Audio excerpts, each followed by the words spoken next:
In this video, we are going to practice asking very simple yes and no questions of our pendulum, answers that we already know before we ask, so that we can build confidence and consistency in getting yes and no responses and accuracy from our pendulum.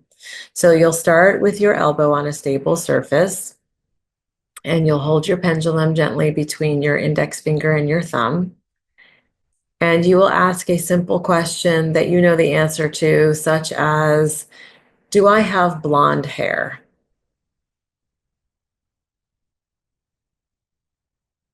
And luckily, my pendulum is circling no. My no is a counterclockwise direction, and that's correct. So I will say thank you.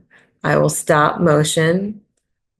I'll bring the pendulum back down, and I will ask the pendulum, do I have dark brown hair?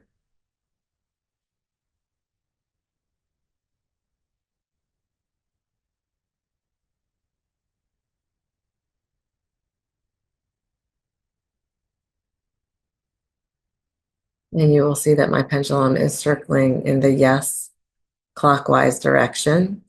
It's hard for me to show this exactly because my elbow is not stable. So make sure that your elbow is resting on the table and your arm is angled forward. Maybe that's about 60 degrees or so.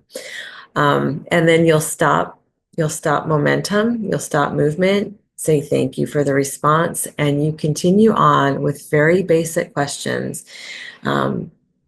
Am I married? Am I single? Is the dog my favorite animal? Is my name Shirley? Is my name Kate? What you are going to want to do is ask approximately an equal number of yes answers that have yes and answers that will have no. And really all you're doing is you're getting practice and you're gaining confidence and you are establishing accuracy and consistency with your yes and no responses with your pendulum. Have fun with that. In the next video, I will be teaching you how to ask a bit more complex yes-no questions that you might not know the answer to.